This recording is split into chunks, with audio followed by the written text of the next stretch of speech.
Good afternoon, 24 past the 5 o'clock hour. Micah Ullman with Cher Calvin. We want to bring you live coverage of this police pursuit that started in the San Fernando Valley. LAPD pursuing this individual in this, we believe to be a Ford F-150 pickup truck, wanted for possible felony hit and run in the Topanga Division area. And this suspect then went northbound in the valley and ended up on the 118 freeway for a time and has found himself now in Simi Valley. Yeah, he's here on surface streets, as you can see. And again, that felony hit and run suspect possibly hit on Nordoff and Corbin. We want to go up to Tim Lynn and Sky 5 right now. Tim. Well, this guy is out of control here, just blasted through traffic, trying to ram his way through stop traffic. You see here, off at Sycamore, off the 118 here, and now working his way back onto the west side of the south side of the 118, back getting onto the eastbound 118. As you see him coming around here, he's just really high rate of speed, blasting through traffic. We saw him ram two other vehicles out of the way as he came off at Sycamore to get through that intersection, and now made a couple turns and got back on the freeway here, heading eastbound on the 118 from Sycamore.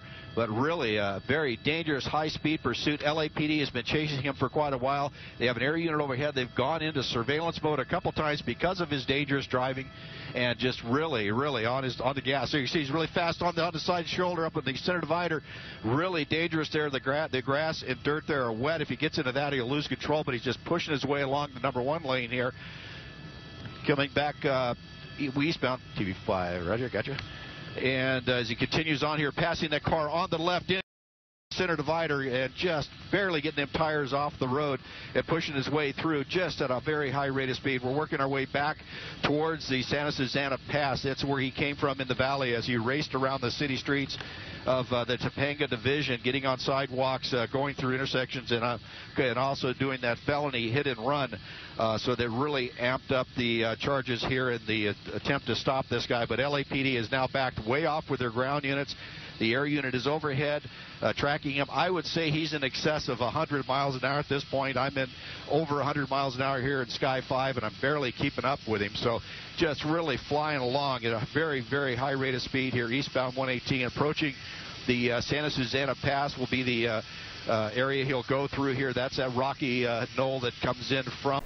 Our key is on the eastbound 118 freeway approaching Stearns, and you see the speeds there. The traffic he's passing is probably going 70 miles an hour.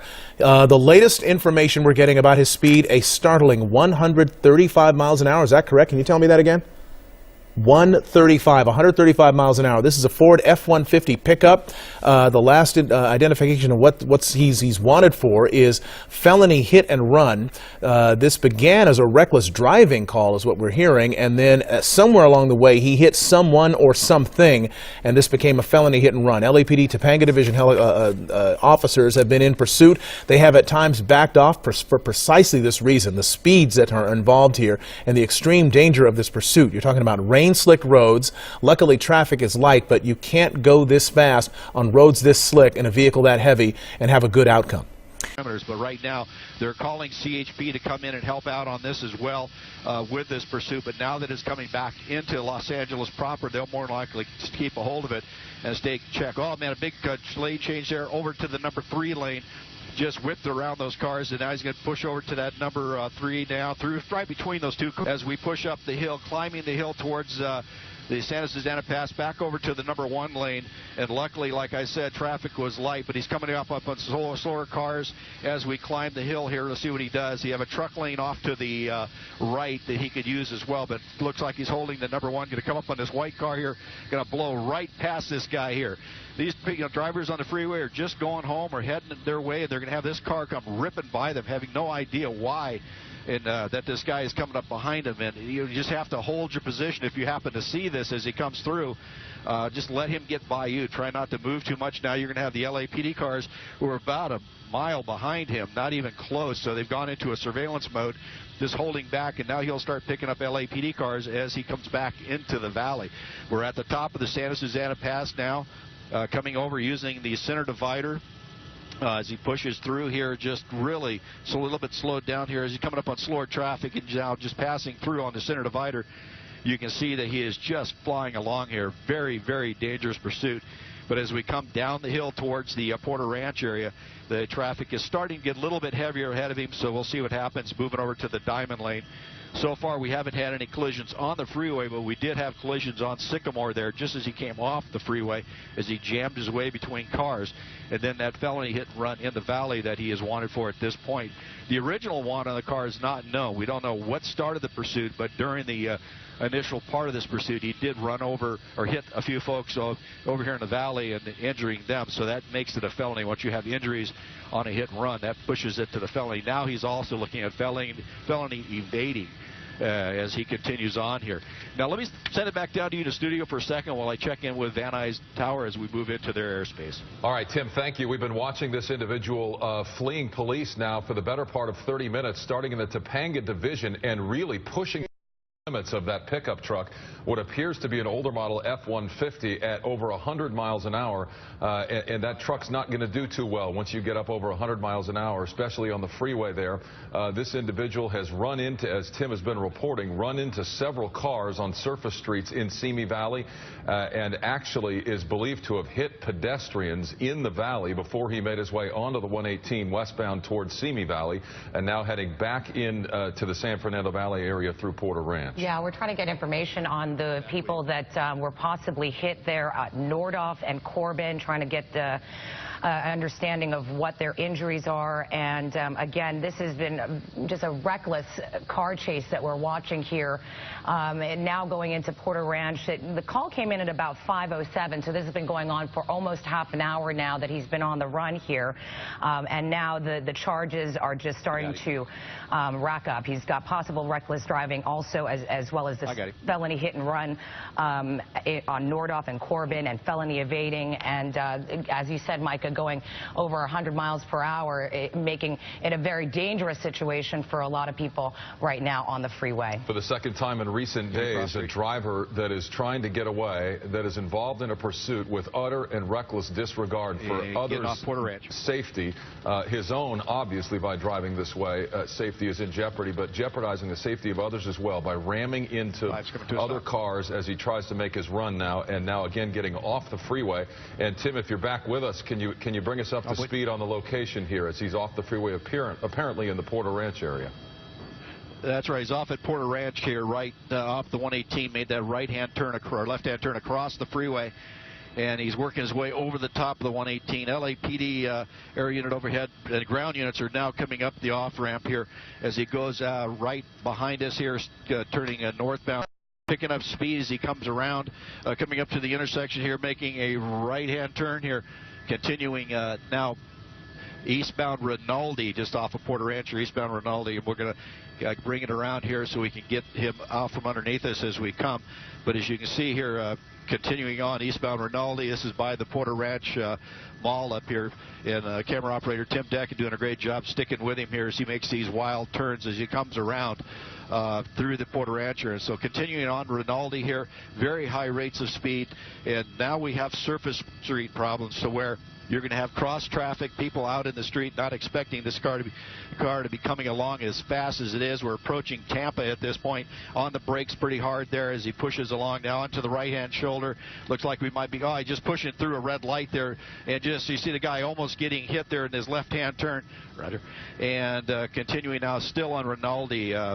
Pushing right along at a very high rate of speed. Now we're really watching this. LAPD is also backed off just a little bit while they go into the surveillance mode, and 5 is going to move to the north side of the freeway.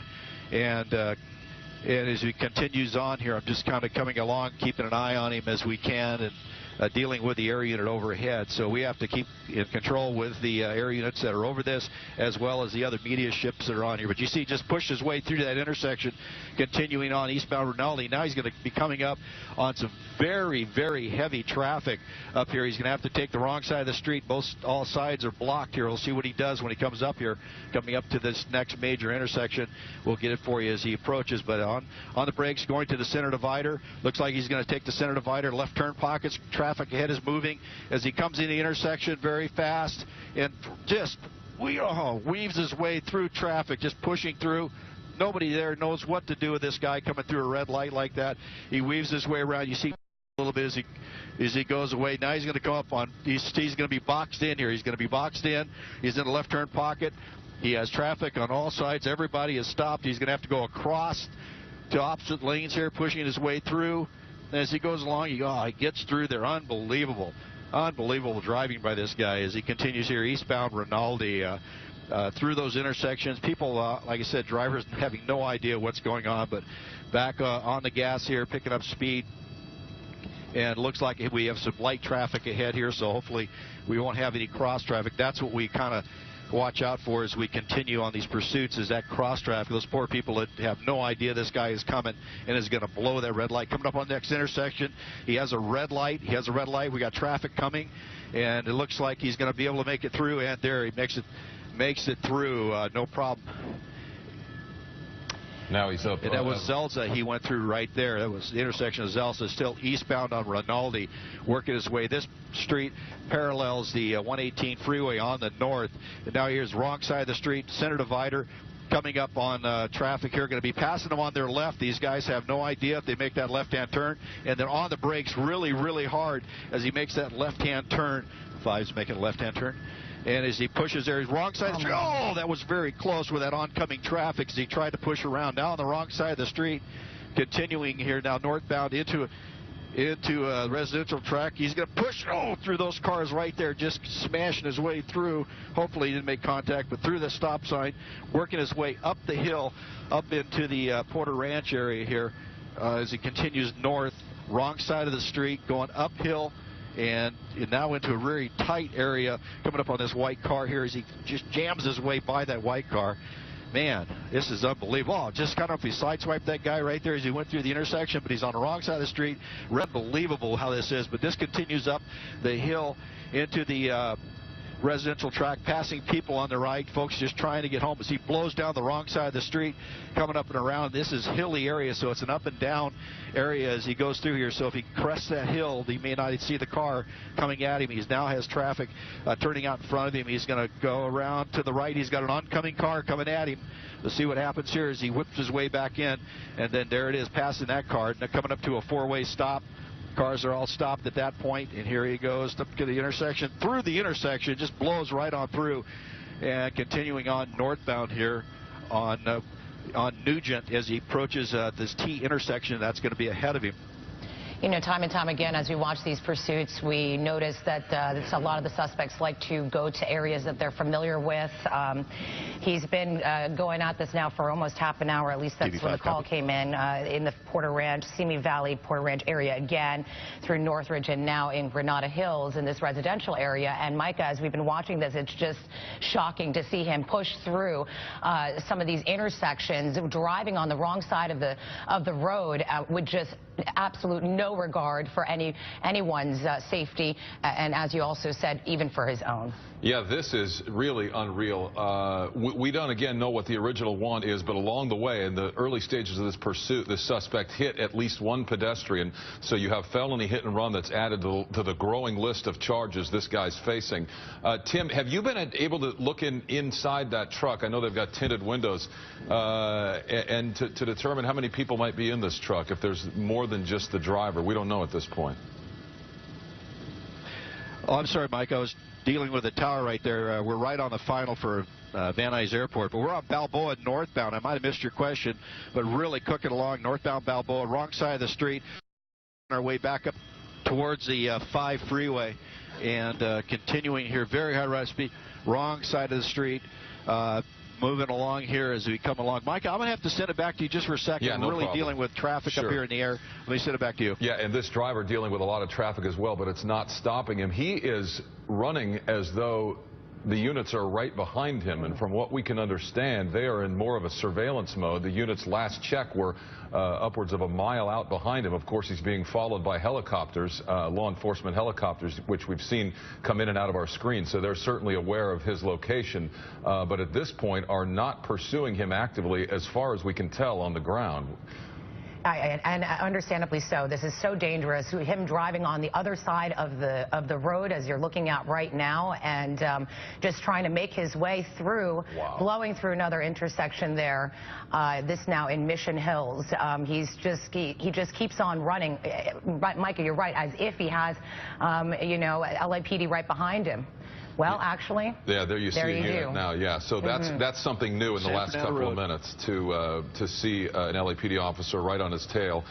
This could be a problem for him now. Well, he seems to have no problem squeezing through and hitting other cars if that's what's necessary, which he has already done in Simi Valley. He did that on surface streets before he got back on the 118, but he seems to not want to be on the freeway for whatever reason. He spent the majority of his time on surface streets, and at this hour, that's a tough get to try and get through these streets. I mean, these are all heavily congested. People coming home from work, trying to take shortcuts into the Santa Clarita Valley, trying to get home from wherever they may be coming from their workplace. But now, I believe I heard Tim say San Fernando Road, so this is going to be a 1- or 2-lane road as he weaves his way through. Tim, are you back with us? Is he coming up now on the Newhall Pass? Yeah, that's right. This one under the 5 freeway on San Fernando Road, northbound San Fernando Road, coming into the Newhall Pass. Wrong side of the street, down the center divider, using everything he can now. This is, like you said, a 2-lane road. He's coming up to the intersection there. We'll see which way he goes here, straight through, and we'll see where he pops out on the other side. This kind of goes underneath. I don't know if this goes back up on the freeway or picks up the old Newhall Ranch Road, but we'll see. Yeah, he's on Sierra Highways. He punches underneath the freeways here. See where he pops out there. He pops out right there. And as he pushes away, looks like he's going to get back on the 5 freeway as he goes along here, passing traffic. And I'm looking out the, trying to find him out the windows here as he comes along. Oh, that guy was 4. And continues up here northbound along the freeway. And just really pushing along here in the Newhall Pass. So let's see where he's going to come from here. Right now, we're just kind of pushing our. Okay, we're going to have. I'm getting directions from everybody up here on climb, but we're climbing up now to get into this as he pushes along. Michael, let me send it back to you just for a second. You got it, Tim. Thanks. And we're understanding now from LAPD that this individual is not actually responsible for the hit and run that we've been talking about. They believe that there's another suspect involved in that hit and run in the valley, but this individual still clearly facing a long list of charges. And we did see him, in fact, run into several other cars on the surface streets in Simi Valley once we were over this and on the air. So we know at the very least he's wanted for felony evading and colliding with other vehicles along the way. From what we understand now, this coming into our newsroom and from the scanners that we're getting this information that there are 2 male suspects in this car right now, 2 male Hispanics that are in this car right now. That's what we understand. Micah, I can't even believe how this guy is going right now, trying to just get away. It is incredible to see him try and just go at these speeds on the surface streets now on the freeway and just pushing his way through. It's got to be frightening for all those drivers that are driving near him and seeing him pass by, because it's just reckless. North of 100 miles an hour, and he's been really willing to go on the shoulder and has been. And again, now getting off the freeway at Newhall Avenue. Yep.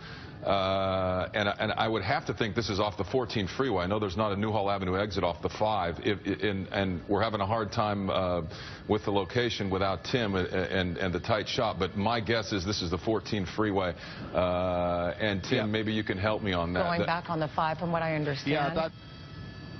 Yeah, that was my fault there. He got into the interchange there, and I was trying to stay with him on the camera and watch the helicopters around me. He picked up the eastbound or northbound 14. He got off at Newhall and now got right back on. You saw him go up there as a park and ride that's up there. He couldn't go any further, so now he's back on the eastbound 14 freeway as he comes down the ramp here, just really pushing through traffic, and now over to the center divider lane. Now this is could be a very high speeds up in here. This is a wide open freeway, but there's a lot of commuters out here right now as we go along. It's been a real wild pursuit. When he gets into those interchanges, it's kind of hard to figure out where he's going to pop out, but Tim Deckett doing a great job staying with him on camera and then picking him back up here with the CHP down involved in this now. There is a CHP car behind him by about a quarter mile, and he's just sitting here on the center divider, really picking up speed as we climb the hill here coming into Santa Clarita area, and also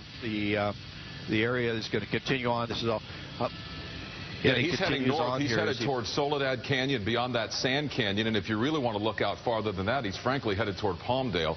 As you've mentioned, on that 14 northbound into Palmdale, into the Antelope Valley. But that's where this thing is headed. And he appears to want to continue northbound. He tried to get off the freeway at Newhall Avenue and jumped right back on. Obviously, you can't read the mind of somebody like this, but if you look at his behavior at this point, he's headed toward Acton and beyond that to Palmdale, heading in excess of 100 miles an hour on the shoulder of the freeway primarily. And again, the 14 northbound as he blows right through the eastern portion of the Santa Clarita Valley and heads on beyond that. It looked like Crown Valley Parkway there, so he's most certainly in the Santa Clarita Valley area and is rapidly approaching Sand Canyon and Acton beyond that. Again, CHP has now taken over this pursuit, and LAPD has backed off, but they are still in pursuit of this suspect.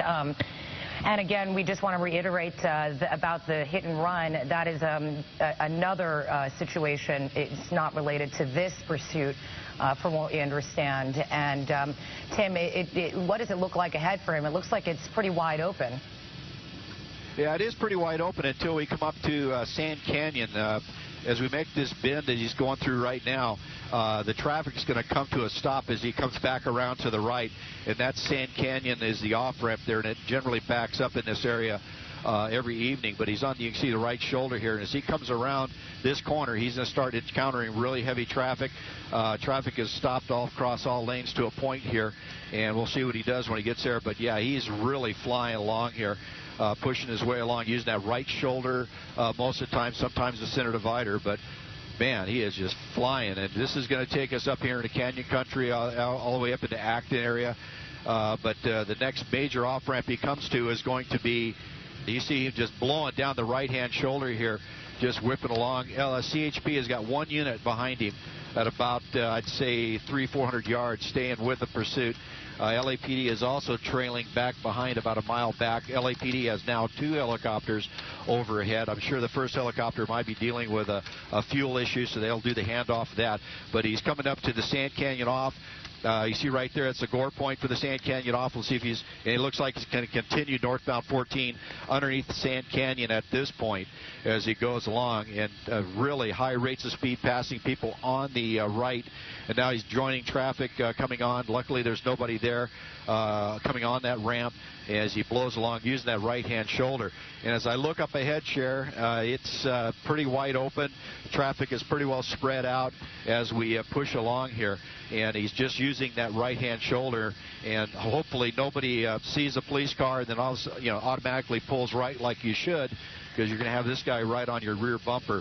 But he's really pushing his pickup truck to its limits as we climb the hill here, heading up towards now the Acton area, using that right shoulder, excess of 100 miles an hour. I can tell you, I'm at 110 knots here in Sky 5, and I'm barely keeping up with him. So that's probably right around 115, 120 miles an hour on the grounds. It's a very high-speed pursuit. CHP is now in the lead of it, along with LAPD helicopters overhead assisting CHP. Coming up to Soledad will be the next off, and he's coming up to that off-ramp. We'll see what he does, moving back out into the lanes. It looks like he's going all the way over to the carpool lane, pushing his way through there as he uses the carpool lane, the center shoulder, center aisle here as he pushes along, getting by the traffic, the slower traffic. But it's pretty well spread out. A lot of crazy crazy driving here as he makes the lane changes, because we talked earlier, you know, the pickup truck is not quite that stable with that light rear end, and if he really starts whipping it around, it could very easily spin out and go into other vehicles or the center divider or over the side.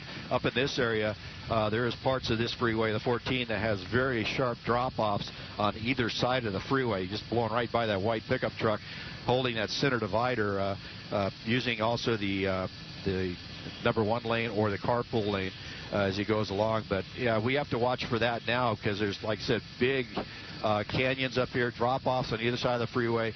And should he lose control or cause other people to lose control by his driving, we could have a real serious situation up here. But he's really keeping up the speed, not really giving any indication that he's going to try to get off the freeway or push, but he's just back and forth between the fast lane and slow lane, using the center divider as well as his shoulders. And as we continue on here up over the hill, this is going to start dropping us down into the Acton proper area.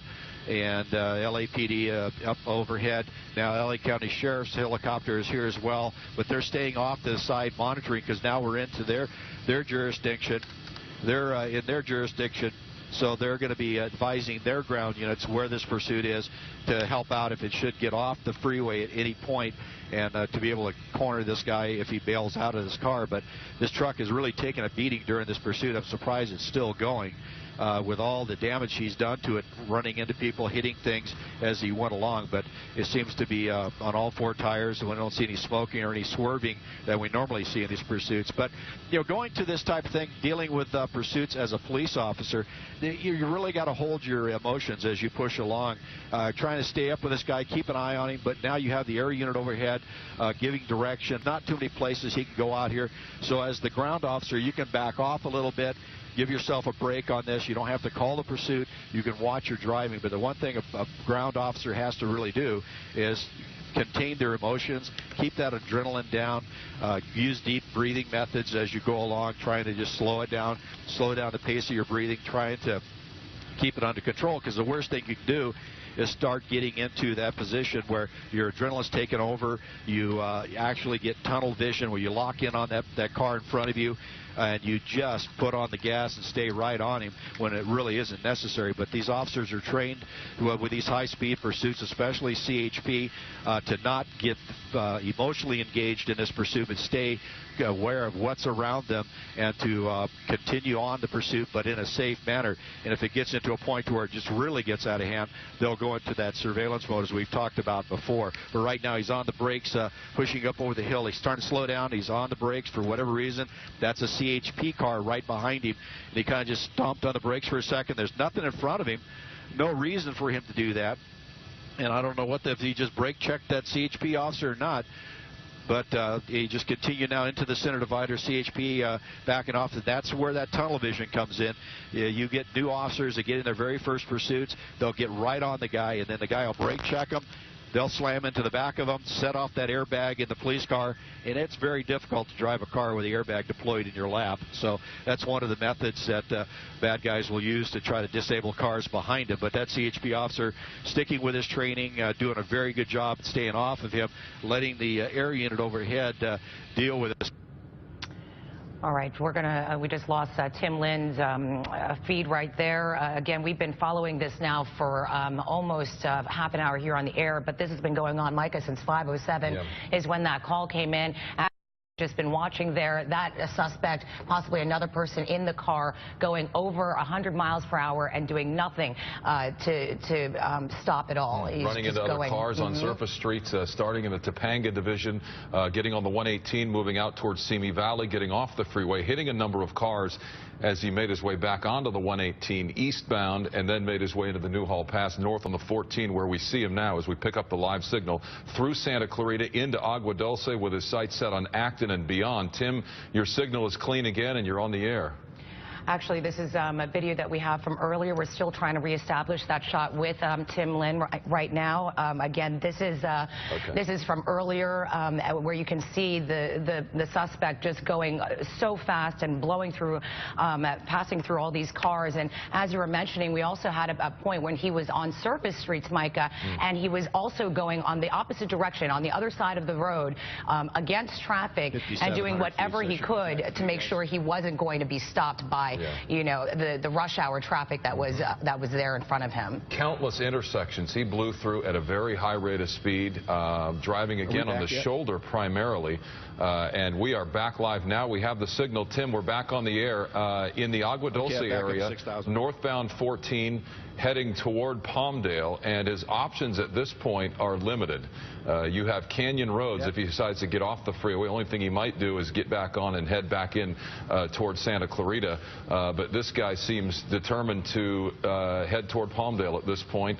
And it's been off and on traffic through the Sand Canyon area, through Soledad Canyon, and now Agua Dulce. Tim, you're back with us on the air. Yeah, that's right. He's been doing a really strange thing, just as we apparently lost signal.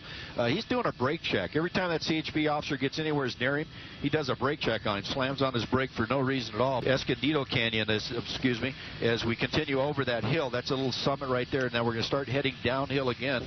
But every time that CHP officer gets up too close to him, he just gets on the brakes really hard and backs that CHP officer off.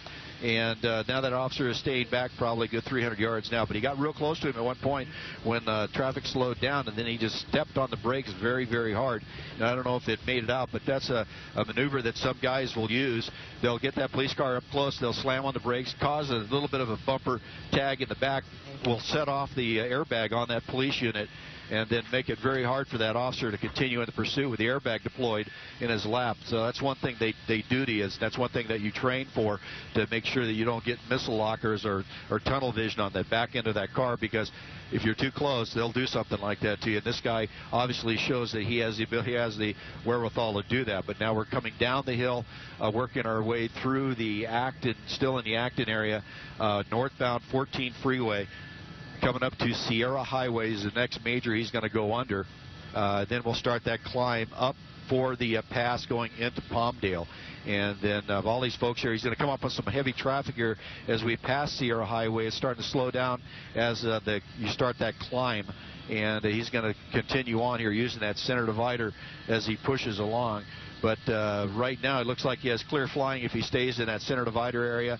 Traffic is slowing down as you pass through here, because it's a pretty good uphill climb going up the hill towards Palmdale. And as he holds that center divider, just zipping by cars on their left-hand side, hopefully that car will start, the truck will start losing performance here, because he's really been abusing it during this pursuit, and hopefully either run out of gas or just basically wear the car out by overheating or losing engine oil of that sort. But he's been very lucky not to take out any tires. He's on all four right now. We don't see any smoke or sparks coming out of the back. As he pushes along on that center divider, you know, as they say, that's a very dirty part of the freeway. All of the debris gets into there, and he's probably tossing that up as he goes along. Up the hill here, CHP is now kind of closing the gap just a bit as he slows down going up the hill. And you'll see it if they get anything close to him, he'll slam on his brakes and keep them from staying on him. So as we come over the top of the hill, we're going to hit a little valley here and then start that climb again, going up over...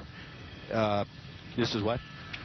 Passing Crown Valley, Tim is telling me on the map as we come along here, holding that center divider, passing cars along. And, you know, right now he's not being that reckless, but as you said, during this pursuit, very high rates of speed, riding on sidewalks. He hit those two pedestrians back in the valley at Nordhoff and Corbin, and then now pushed his way up that Balboa onto the 5, onto the 14, and now working his way towards Palmdale. And right now he has really no place to go but the 14 freeway. After he passes, there's one more off-ramp before he gets over the top, and I can see ahead there's CHP setting up for him, waiting for him to make his way up, as well as LA County Sheriffs. They're here monitoring this pursuit as well, keeping their ground units advised as he continues through the Sheriff's jurisdiction here in Acton, and then up ahead he'll be into Palmdale. Boy, Tim, this is a dangerous stretch of road as he gets closer to Palmdale and starts going down that hill. It is an area that is prone to very high crosswinds, and being in a truck like he is, the stability is not what you'd want it to be when you're going 80, 90, 100 miles an hour. So something to watch for, and what we've seen at this point to be moderate traffic, although on the shoulder, of course, there's nobody, and that's where he kind of seems comfortable just ripping along, and, you know, something to think about. As Tim mentioned, the debris that collects on the side of the freeway. He's going to have those obstacles. Some of them he'll see, some of them he likely won't. But again, we believe 2 suspects in this car. Reckless driving. This has been going since 7 past the 5 o'clock hour in the San Fernando Valley and has made its way through the Simi Valley and then back north through the Newhall Pass, through Acton, through Agua Dulce, through Santa Clarita, and now making his way toward Palmdale on the very busy 14 freeway as we approach the dark. As we approach the dark, and as you just saw there, you saw the spotlight from the helicopters trying to keep an eye on him. This going on for nearly an hour is when the phone call came in. And, you know, just watching this over and over, you see him just speeding up and just having no regard whatsoever. It's quite frightening. At least now that he's on the freeway, you know, and on the shoulder.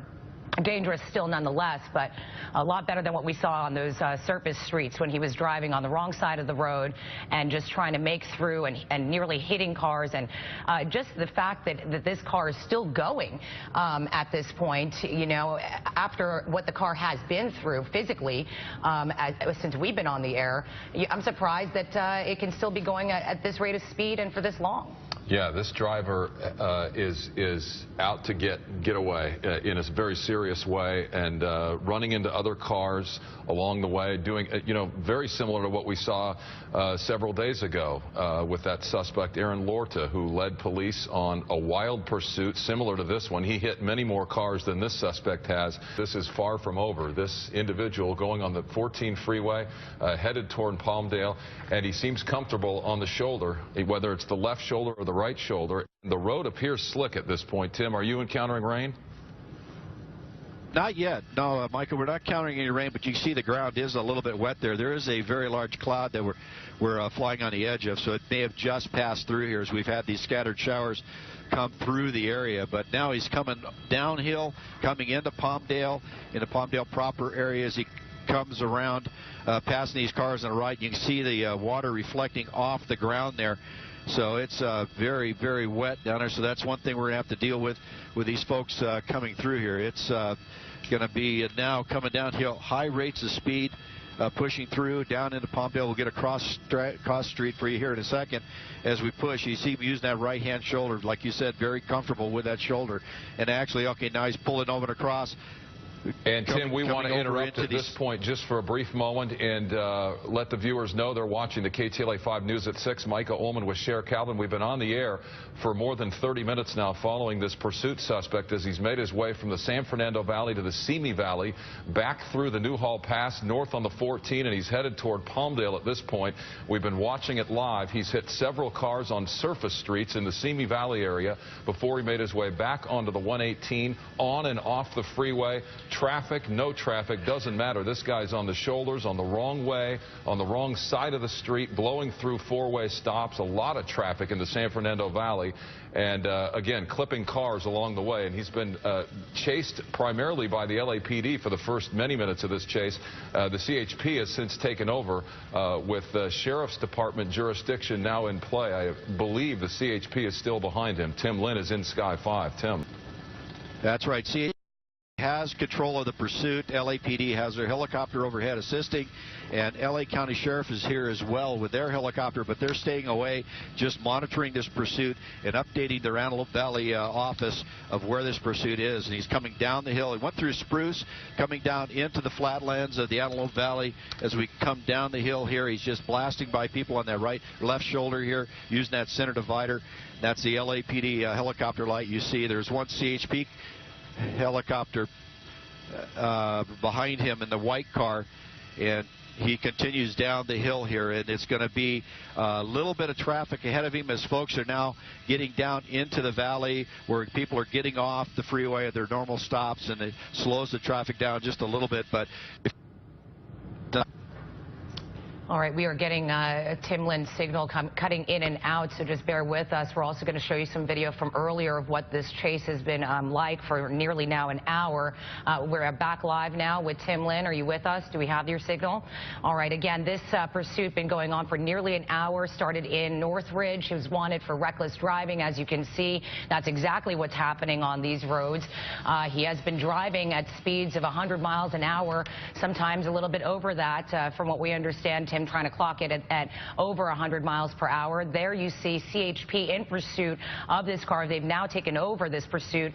LAPD with their choppers overhead as well. You'll occasionally see a spotlight on that car as the LAPD and the CHP work in conjunction together to try and get this suspect and keep track of this suspect now on the 14 freeway in Palmdale going northbound. At excess of 100 miles an hour, CHP calling this at 105 miles an hour right now, and he was going close to 100 miles an hour on surface streets for a time.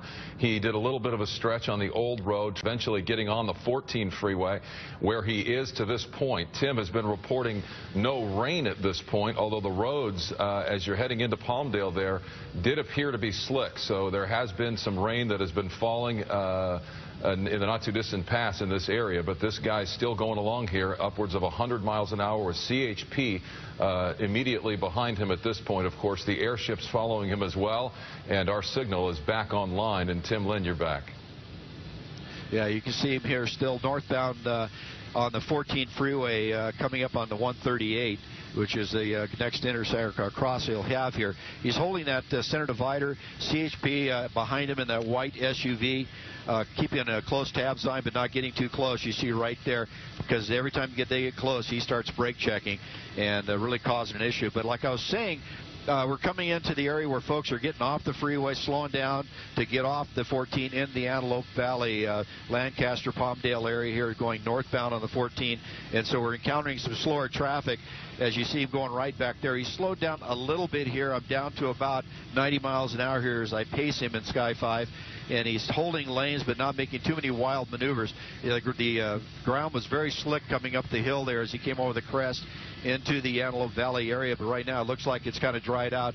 We are dealing with some clouds overhead here. I do see some rain falling in the distance, but right now luckily we don't have the rain on the freeway to cause that issue with him, as well as the speeds that he's going at to lose control. But right now CHP in full control of the pursuit, holding back. LAPD helping out with their air unit as they continue here northbound 14 approaching. We'll get the intersection for you as he goes over as he's right on the approach for Palmdale Airport, the military base that's out here in Palmdale. And he's continuing north 14, coming up to the next overpass, and he's pushing through and passing over, I believe, Avenue O is what he's at right now as we come through the lettered streets, continuing north on the 14 now.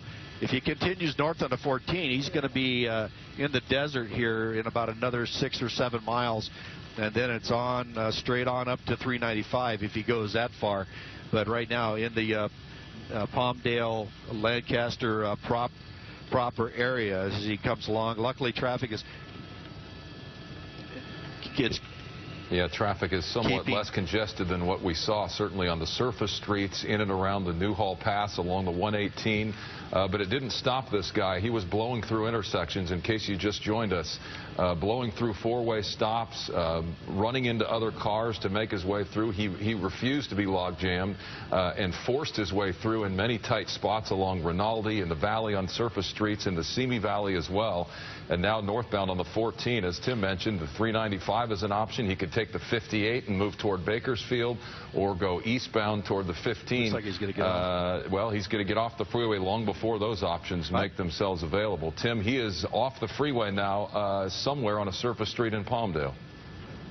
off at Avenue N. In is in Nancy. Coming off to the bottom here. Let's see which way. The worst thing you can do is get outside and try to see this guy. Stay indoors, keep yourself safe. Up at Avenue N now, Nancy, off at Avenue N, and he's off going left turn, so that's going to put him westbound now. He's going to come under us, so we're going to reposition here on top of the bridge that goes over the freeway. This is going to take him into the Palmdale proper area. Palmdale proper, Godey Hills, Quartz Hills as well. So if you live anywhere nearby, you've got to stay indoors, give CHP officers a wide berth to accomplish their mission, get this guy to pull over and just come to a complete stop. These incredible speeds on this very narrow street on the wrong side of the street there, Avenue N westbound, but looks like he's going into eastbound lanes from time to time. This could result in a deadly head-on collision. If people come out of their houses to come out in the street and take a look at the pursuit, you're putting yourself in great jeopardy. Coming up on a red light right now, see if he tries to get around these cars. No, just narrowly missed that guy. Continuing westbound Avenue N, as you can see on the wrong side of the street, in eastbound lanes. This is an extremely dangerous situation for so many people here in Palmdale, Quartz Hill, Godey Hills, and the surrounding area. This is Avenue N. They just crossed 20th Street West, two of the majors in this area, 10th Street West and 20th Street West. Our friends in Palmdale, they know those areas very well. And off the nose of the helicopter, at one point, I believe 20th Street West is a dead end. It'll merge him onto another street, but at this point, westbound Avenue N, he's well west of 20th Street West, and he'll continue out to the west. Not sure where he's going to go next. These are poorly illuminated streets. Not too many street signs here, just one lane in and one lane out. One lane westbound, one lane eastbound. He continues westbound. Fortunately, the rain has eased up. We had a little light drizzle a short while ago, and at these speeds with these quick twist turns, those could turn into deadly accidents. But the rain has eased up. We are losing the bulk of our sunlight now. It's primarily cloudy and getting darker by the minute, so it's going to be extremely dangerous. Just barely missed that car driving on the wrong side of the street, driving on the wrong side again, and that could end up in a fatal dead-end head-on collision here. The speeds estimated here, I believe you were saying 75 or 80 miles per hour. He continues on Avenue N westbound. This is 30th Street West now. We've been well past 10th Street, past 20th Street West, and now 30th Street West as we continue on Avenue N westbound. And I believe in another mile and a half, it's going to come to a dead end. He'll be forced to turn left or right, north or southbound. So again, to our friends here in Godey Hills and Quartz Hill, anywhere in Palmdale, anywhere south of Lancaster, please use extreme caution and keep yourself clear of this. On surface streets, he's estimated now at 100 miles per hour, driving on the wrong side of the road, driving right through green lights this time, but sometimes red lights. And unfortunately, there's only one lane in and one lane out. So those speeds, this is incredibly dangerous for everyone involved. And I think this is going to come to a dead end here momentarily. Now they're saying 120 miles per hour. And for our friends in Palmdale who travel Avenue N, you know speed limit signs are posted here. They're 35 or 40 miles per hour.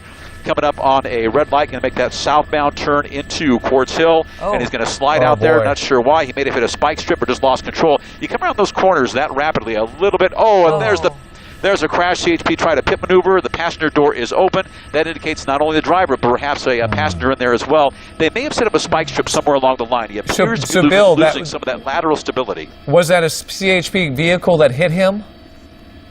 It looked like a CHP officer came in just as he spun out of control, tried to straighten himself out. It looks like that CHP officer came in and tried to that pit maneuver, but he came in real fast and real hot. I can't confirm it was a CHP officer. It may have just been a passenger vehicle, but perhaps a CHP officer. Now, in the neighborhood, he was at 120 miles per hour on Avenue N, 30th Street West. I think I see somebody in the passenger side. The door is open. The helicopter is right on top of that guy with their nights on. That is a law enforcement helicopter, either LAPD or CHP. Housing complex here. Doors open.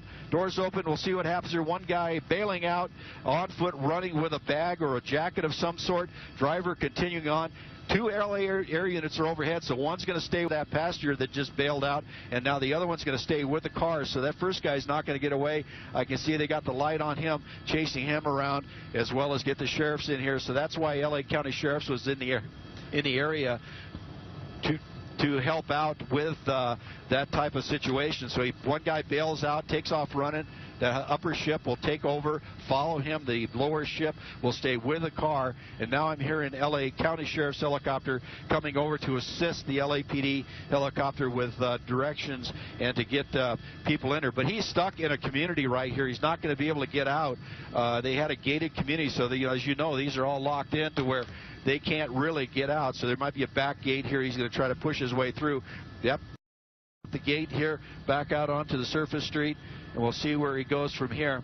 Well, he certainly knows where he is. I mean, if those gates opened for him just like that into this community here in Palmdale. Again, if you're just joining us, we've been on this pursuit now since about 5:20, and this has gone from Northridge all the way here now to Palmdale into this gated community where those gates opened for him. And then when he was in, there was a second person in that car who bailed out holding something. We don't know if it's a jacket or a bag or what it was. But we have been reporting that there were 2 suspects in this car, so now there's only 1 person in this car as the other person bailed out inside that gated community, as this suspect has now gotten out of that area and back onto surface streets.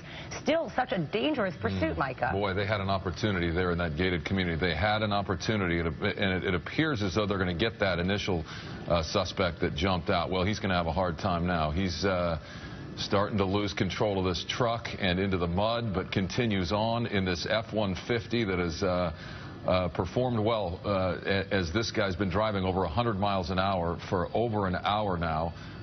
We saw a CHP cruiser ram into the back of him as he lost control a few moments ago on surface streets, did a complete 180. The CHP car came up behind him, rammed right into him, and frankly disabled himself. This truck able to continue on, and now we believe there is just the driver, the lone suspect in this car. It appears as though the guy who jumped out is close to being brought into custody, if he's not already. They had an airship over him inside that neighborhood. He's going to have a hard time getting away. This guy, though, continuing on these 2-lane roads, and this looks as though it might even be a dirt road at this point. Hard to say where he is, running through some serious puddles. We've seen some rain up in the area, obviously, and you can see him driving through puddles now, having a hard time keeping control of this truck. At least 10 minutes ago he did a 180, as we mentioned, when he was hit by that CHP cruiser that has since been disabled, and this guy continues on. Tim, is there any sense of where he might be? Is that a paved road, or are we looking at an off-road situation? It's a dirt road, and with that area where he blasted through that big puddle, that was just a flooded area. They had a lot of rain out here today, and that's what happens. But now I believe this is Avenue N8 that he's back eastbound on, and it's a back road. It looks like it's not paved in points, and you can see blasted through there. But he's coming up to a major paved road ahead of him. He really did a lot of spinning around coming through that mud, and now here he comes spinning out around this corner here. This will take him back out on the paved. This is picking up now, going back to the north, now around back to the south here on this major road, and CHA spun out a little bit coming around the corner, so I'm hoping that CHP car did a little damage to him as he rammed him there at that intersection as he came around the corner, lost control, spun around, and they got 30th Street West is what we're on right now, heading back to the south, 30th Street West. And the other car, they're still looking for the other subject that bailed out in that gated community, and I bet you he's not going to get away because I see police cars all over that community. But now we're southbound here, continuing on. He's just moving right along with nobody out in front of him, but it's just a wild pursuit, and he's just all over the valley out here. So where he's going to end up, we don't know. It doesn't look like he has an idea unless he had an idea of what was in that community right there, but he came up to the gate, and normally they just blast through the gate, but he luckily stopped and waited for them to push through and let that gate open, and then he went out, and then he popped out a gate on the east side of that complex and worked his way out that way. So unbelievable how this guy is working his way along here, along the streets of Lancaster over here, right up against the hills of Lancaster on the west side, wrong side of the street here, coming up through this intersection, and through the intersection now, you see that's the county sheriff's doing a traffic break. That's what they'll do. They'll get out ahead, turn on their lights in the intersection to keep the drivers in the area aware that something's coming their way. It stops traffic and allows that car to get through without hitting anybody on a T intersection. That's one thing they really got to watch out for as they come through, because it's, you know, like I said, on surface streets, everything is in play. You have pedestrians, cross traffic, you know, all kinds of things that he can run into, and they'll do that. It's one of the things they do. Where you're going, those unpaved roads are very difficult to find. They're difficult to maneuver as well. And this is 25th Street West. Here comes the pit maneuver, and excellent. Almost spun him out of control. And there he goes. We'll try another one here momentarily to keep him spinning out of control. He's going to continue on Rancho Vista Boulevard eastbound. That's the second pit maneuver we've seen. He hits another car, comes to a stop, pull the camera out wide, please, in case it gets violent. He's going to come out of that car in a moment. A couple of things could happen. If he complies with officers, then everything will be fine. If he doesn't comply with officers, things can get a little bit dicey. So he's in the car. He's not gotten out just yet. That guy knows what to do. Get out of the way. Out of the way, trying to get them out of harm's way. That car he's buried into is just stuck. That poor guy right there, he's right in the line of fire. And now that's what the CHP officers here have to deal with, is not only their safety as well as the safety of that driver in that car. As they come, hopefully that driver just gets out of his car and takes off running. That's what I'd recommend to do, is if you're stuck in a situation like this, just get out, take off, run to the side. It looks like he's popping out of the car, and there you go. Very good. Excellent. Way to go. Bail out of the car, get out of the line of fire. Now they got a clean area here. They're going to get cars behind him to block traffic off, to get everybody out of the way. Now, we don't know if this guy is armed or not, but you have to run with that in your mind, that he is armed. He has given everything he can to get away. Now he's crashed, he's stuck, and now we're in a standoff, and time is on the officers' hands at this point. They can take as long as they need to bring this situation to a close, and now they're just trying to control the area. You see the county sheriff's unit coming in behind, blocking traffic, and up ahead they have units up ahead trying to block traffic off ahead to clear off that street. And there's still quite a bit of traffic on that street because you have folks just confused on what they need to do. But the county sheriffs are going to take care of the roads for them to clear out the area here so they can have a clean line behind him, because the last thing you want to do is injure somebody back behind them if he should come popping out of that car shooting. But you can see the damage to that tailgate caused by that white CHP Cruiser that smashed into him on that turn. Put a lot of damage on the back of that truck, but it kept on going. And now we're stuck right here. CHP. Yeah, stuck right here. Like you said, time is on their side. Obviously there are still some cars that are coming into this intersection here who have no clue what's going on and are trying to get out of the way. And we still have not seen the suspect come out of the car. And like you said, time is on the side of the officers right now. Boy, it's as though either the driver became disabled suddenly or the truck became disabled immediately following that attempted pit maneuver.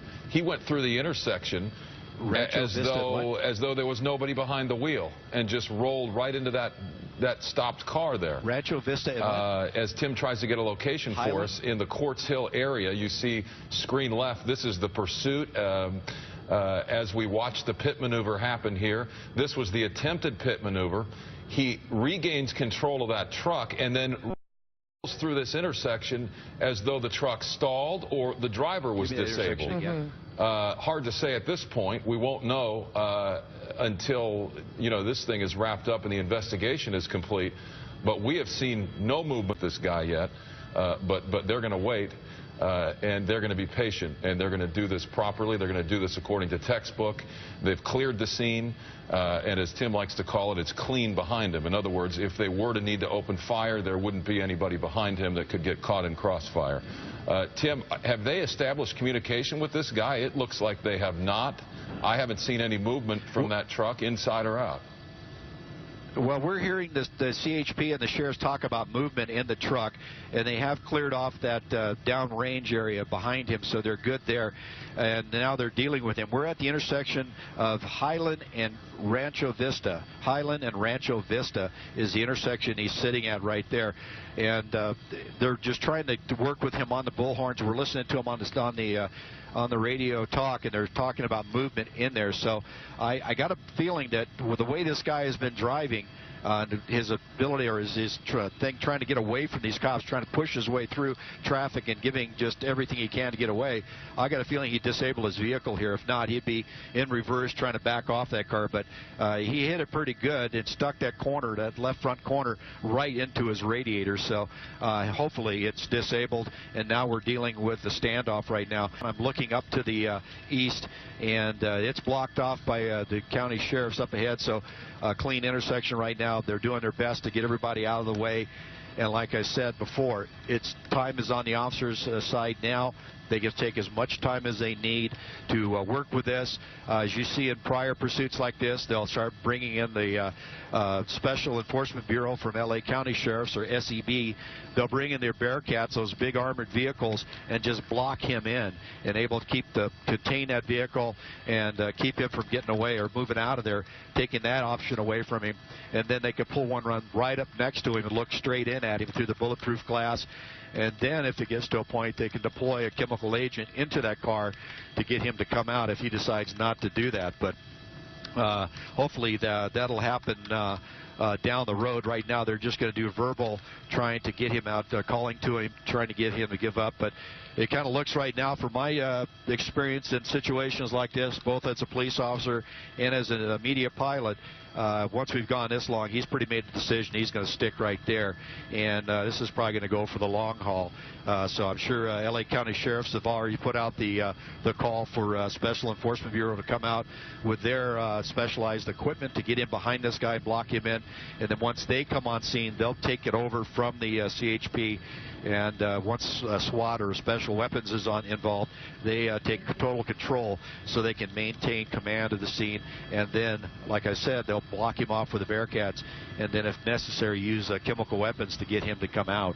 But right now, they're not in any hurry to rush up there, grab him, or do what you sometimes see on TV where they race up and grab him out of the car. That's not going to be done at this point. They're just going to hold back.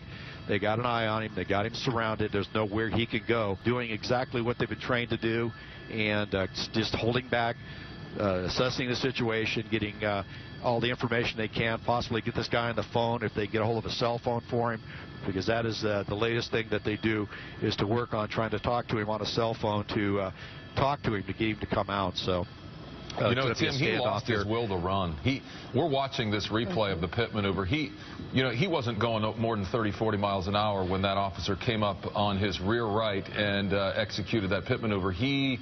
You know, from the way he's been driving over the last hour, he never would have let him get that close 15, 20 minutes ago. He apparently lost his will to run.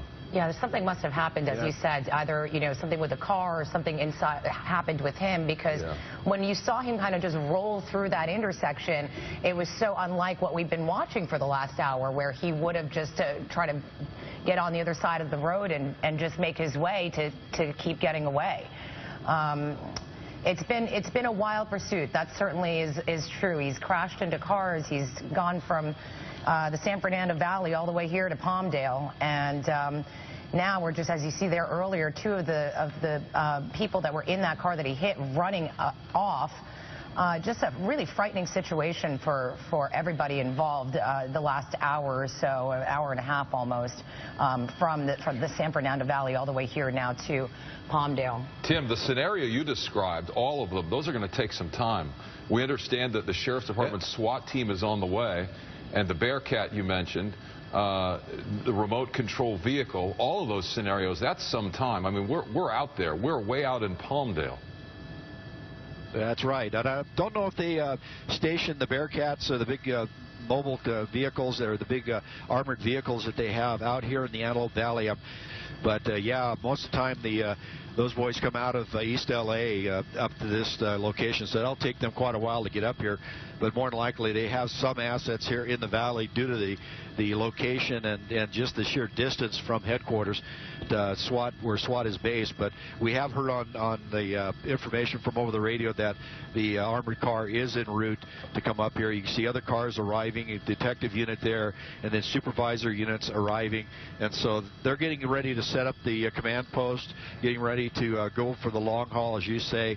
And yeah, this is not going to be over anytime soon. He's already made up his mind that he's going to stick in that car, and it's going to be up to the Sheriff's Department here to convince him to get out. But yeah, it's all up to him right now. He can end this very easily. Just get out of the car, follow the directions of the deputies, and this thing would be over. But if he insists on sitting in there, they're going to continue on with their procedures to get him out. So yeah, we're in it for the long haul right now as we have this standoff here at Rancho Vista in Highland here in Lancaster. So Tim, they're on the loudspeaker, and we have to believe they're trying to get a hold of this guy on a cell phone, if they indeed know who he is at this point. All of those things clearly he's not responding to anything yet. As you did mention, the authorities noticed some movement in the truck. So this guy, plotting his next move, although he doesn't have many choices at this point other than just surrender. Have you heard on the radio whether they caught up with the other guy that bailed out of this truck in that gated community? No, they switched off to another frequency, and I'm not hearing that frequency now. We're kind of dealing with this one here, kind of don't want to stay on top of this. But the way that the county sheriffs were protecting the areas and coming into the area, they fully knew well what was going on. What they do is they parallel the pursuit. They'll just track it on the outside, and as soon as they went into that gated community, I'm really surprised there wasn't a deputy sheriff blocking the exit that he came out of. But the LAPD air unit was right over the top of it, stayed with that guy as he bailed out. And usually, if you got an air unit on you with a searchlight as you run, you're not going to get too far. And the LA County Sheriff's helicopter came in over the top of the LAPD helicopter on the passenger and was directing his ground units in as well. So my guess is that guy didn't get very far, and I've not heard that he's in custody yet. Maybe we can have our Simon desk check with the county sheriffs on that, but we switched away from that one to stay with the pursuit here. So right now, this is what we have, just a standoff, and going to be here for quite a while until they get all their assets in position to make the next move. Obviously, live in the area of Avenue N in a gated community. The warning is out tonight to stay inside, lock your windows, and lock your doors. There's a potentially dangerous suspect that may still be on the loose that jumped out of this pickup truck after going, on a long high-speed chase from the San Fernando Valley to the Simi Valley and then up into the Palmdale area at speeds over 100 miles an hour. He jumped out just in the last 10 minutes of this pursuit in a gated community with something in his hand, whether it was a jacket or a bag, we couldn't tell. And off he ran into that gated community, probably into somebody's backyard. But again, if you're in the area, lock your windows and doors tonight. Certainly a frightening situation for any of those people that might be in that gated community. Again, be careful and be vigilant to what we're reporting here. In the meantime, as we are overhead, Sky 5 and Tim Lynn overhead here with the driver of this car and a standoff now as we wait to see him come out here and get into custody.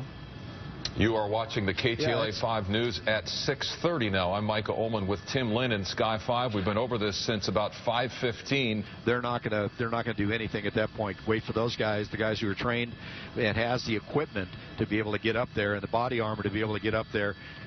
They're not gonna do anything at that point. Wait for those guys, the guys who are trained and has the equipment to be able to get up there and the body armor to be able to get up there. The car is obviously disabled. He buried it in pretty deep into that car that was in the left-hand turn pocket, smashed in and went deep into the engine compartment. You can see right there as we push in just a little tighter, so that more likely disabled. And the way he went through the intersection, you were talking about it being very slow and deliberate. After a while, you drive these cars and you do you start heating up the brakes and you start getting what's called brake fade, to where you just smash on the brakes and nothing happens. So at that point, he was probably losing his brakes, and after that pit maneuver, it probably unnerved him just a little bit to where he wasn't able to get the speeds back up, but then realizing that he didn't have any brakes, and as slowly as he rolled across the way, it just went right into that car and didn't even attempt to go around it.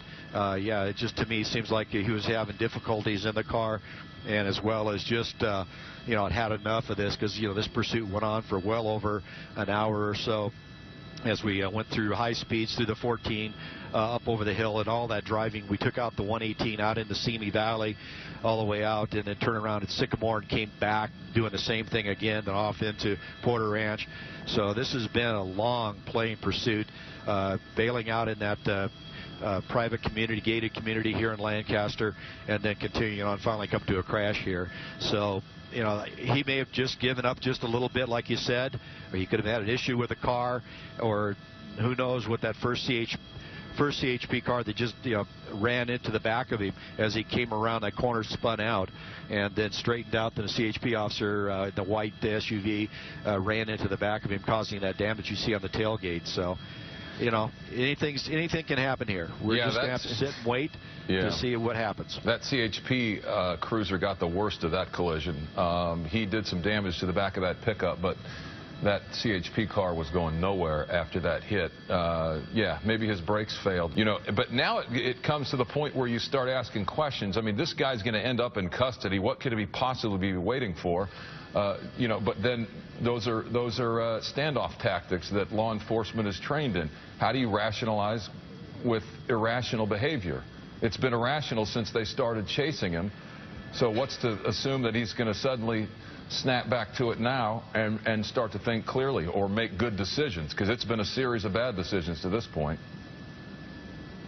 Oh, absolutely. I mean, dealing with folks like this, you just don't know what to deal with, what's going to happen. So, like I said, you plan for every possible activity by that suspect. Is he going to bail out, shoot at you? Is he going to bail out, take off running? Or is he just going to sit there and wait for you to get him out? I mean, who knows? I mean, we've had him at the end here where the suspect takes his own life after he realizes that he's not getting away, and who knows what's going on in their head, and they just end their life right at that point. But they've seen movement in the truck, so we don't have that situation right now. Right now, all we have is a standoff with a guy in the truck holding his own. As you said, tinted windows. We're looking down the left side of the car right here. Cannot see in. They could probably get a little bit of a silhouette from the lights shining in, the bright spotlights they're using, getting a bit of a silhouette bounce back from there. But other than that, they're pretty much in the dark on the ground as about what's going on inside that car. They can only sit and wait and react to whatever he does. So hopeless situation for the guy. As I said, and I always say on these, it's up to him. He can just get out, give up, and this situation would be over. He'd be on his way to the hospital or on his way to jail. But you can see the intersection just filling up with police cars as SWAT team members arrive in their cars, and we should be seeing the armored vehicles showing up pretty soon coming from the area. This is kind of giving the indication they don't have one out here in the Antelope Valley because it's taken quite a while for them to get here. And if they're coming from the East LA area, it's who knows, that's going to take them a couple hours to get out this far at this time of night. So right now they're just going to keep switching off the air units overhead that keeps the light down, and they're here mainly for the point of if he bails out running, they give the officers a chance to keep their distance as he's running, hoping he beds down and be able to pin him in and then find him with a canine, versus getting into a straight out foot pursuit with this guy, because you don't know if he's armed or not. You don't want to get yourself out there in the wide open and have this guy suddenly turn around with a gun and start firing at you, and you have nowhere to go. But you know, on the freeway, we were watching him as the CHP officers got a little bit close to him. He started brake checking, stomping on the brakes for no reason. There was nobody in front of him, but he'd get on the brakes really hard, and that police unit would come up really close behind him. And as I was saying during that point, that's what suspects have been known to do, is let the police car get really close and just jam on the brakes and let them rear end them, and then causing the airbag in the police car to go off into the driver's lap. And then it makes it very difficult for that officer to continue pursuit with a deployed airbag in his lap. And we've had that happen several times that I know of in my police career. And now we saw it here where he just kind of brake checked him real quick. Not know if that's exactly what he was trying to do, but he did it 2 or 3 times in the pursuit. So it was a direct, deliberate act, and no reason to be on the brakes like that. So, you know, we're just going to sit here, and he's going to dictate what's going to happen. And eventually, once the SWAT team arrives, then at that point, they'll dictate what happens when they bring those Bearcats in. No sign of any willingness to surrender at this point, but not a surprise that this ended shortly after the passenger jumped out of that truck. I mean, who knows what's going on as they're both in the truck. They're encouraging one another, perhaps, and you know, the dynamic changes when you're all alone. And it was just a couple of minutes after that guy jumped out that this driver ended up in this predicament, and now continuing to defy the orders of law enforcement at this point. LAPD initiated this pursuit. CHP eventually took over, again, over 100 miles an hour for long stretches on the 118 freeway, and then again on the 14 freeway through Agua Dulce and Acton. And there you see the videotape on the left side of your screen of this pursuit as it played out. And this guy driving as desperately as anything we have seen. to get away, and did so for over an hour. Again, over 100 miles an hour on the freeway. But the dynamic changed when his accomplice jumped out. Again, no word on whether he has been brought into custody at this point, but jumped out not too far from where this ended in a gated community that borders Quartz Hill there in Palmdale. Again, if you're in that area, windows and doors locked, you know the drill. There is the potential for a suspect to be very, very dangerous and on the loose in that neighborhood. So if you hear the police helicopters overhead, that is no doubt what they're up to, looking for the guy that was riding shotgun in this pickup truck for the better part of an hour on the freeways of Los Angeles.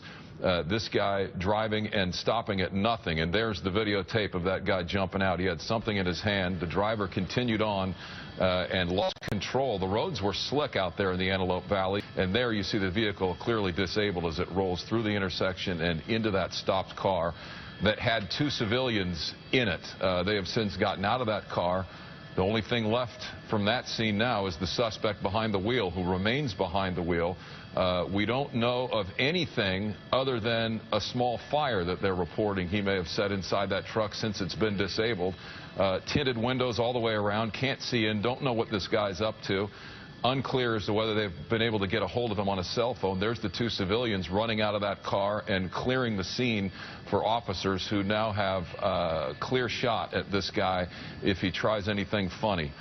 He's gone through a series of bad decisions to get himself to this point. Obviously, taking your own life is never the answer, but these officers have to be ready for anything as they continue on this standoff now here at the intersection of Rancho Vista and Highland in Palmdale on surface streets. This pursuit going from dusk into darkness, primarily on that 14 freeway for the longest stretch, and this guy driving on the shoulder of the freeway, so very dangerous. Along a stretch of highway that is dangerous in itself. It's 2 lanes. There's often high crosswinds as you go through the Acton, Agua Dulce area heading toward Palmdale. Have an update. But he managed to get himself to Palmdale and onto surface streets, where he is now in a standoff. And I can hear Tim in the chopper now with an update. Tim? That's right, Micah. We just spoke with one of the law enforcement helicopters overhead, and they report that the passenger was taken into custody. The person was chased by the LAPD 2nd helicopter, which directed the sheriff unit in on him. And they're reporting that it was a female. It kind of looked like a male to me bailing out of the car, but they said it was possibly a female. But the passenger is in custody with LA County sheriffs in that housing track we saw where he went through the gate and then bailed out and took off running. So that's good news here. And now they'll use that person for intel on this guy to figure out who this is in the car. They'll possibly get a cell phone number for him to call into this person to get them to set up a line of communications, which is very important in this situation. But yeah, that passenger being in custody is a great help to the law enforcement as far as collecting intel on the driver, trying to figure out who he is, what his motivations are, is he armed, what's in the car, is there anybody else in the car, because there very well could be somebody in that car laying down in the back. I mean, if you want to push it all the way out, you may even have a hostage in the back seat for all you know, and laying down on the floor. But that's going a little bit far out. But that's things that officers here at the scene have to deal with. And now that they have that passenger in custody, they're going to pump that person for information to figure out what this guy's mindset is, what he's capable of doing, and how to go as far as getting a line of communications into that car, and possibly even getting a family member on the line trying to talk this guy out. So a good source of information by getting that second person into custody back in the housing track by LAPD helicopter directing the sheriffs in on that guy. So the initial want on this from LAPD, as we're learning, he was driving at a high rate of speed on the opposite side of the road at Satakoy and Topanga. So he was driving like a nut long before he was being pursued. Officers saw that. Then they went after him, did the LAPD, and that went on for a time before the CHP took over as the lead agency, and they remained in charge of this essentially until the point that we see it now, which is this standoff. We know that these agencies often work together, especially in a situation like this, where the scene is contained and they have this, what they believe to be one individual in the truck. I see it. But Tim has been pointing this out as we go along here. You've got to be ready for anything. You just don't know what's in there. And the minute you assume one thing, something else happens. At this point, we believed that there were only 2 suspects, one of which is now in custody. He jumped out of the truck, he or she, a few moments before this ended with that pit maneuver and the collision that you see there on screen left. But again, on screen right, live picture, as we wait for the SWAT team to come and engage the suspect with different tactics. What they've done to this point hasn't worked. They're trying to get a hold of this guy. There you go. Now we're seeing some sort of change. The windows come down, and he's sticking his hand out the window. Well, you can see a flame in there. He's in the passenger. He's in the driver's seat, and you can see a little bit of a flame, and then smoke comes out of the windows. It's partially down. Rear-ended this vehicle very, very hard. Thank goodness not injured. You can see a lot of smoke coming out of that truck right now. Unclear what this is all about. That's a lot more than possibly him smoking something, like very much more. Yes, it is. I'm going to see maybe we can move around just a little bit. We're going to try to move around just a little bit. You have to excuse that right there. We're going to move around a little bit and see what we can see, what's going on there. I didn't hear them deploy any type of non-lethal weapon, but that is an unusual amount of smoke right there from that vehicle. We're going to move around just a little bit and see what we can see. Also, it seems like the dash is the window. I thought maybe it was fogged up because of the weather, but very unusual situation. This just gets more and more bizarre as this pursuit progresses.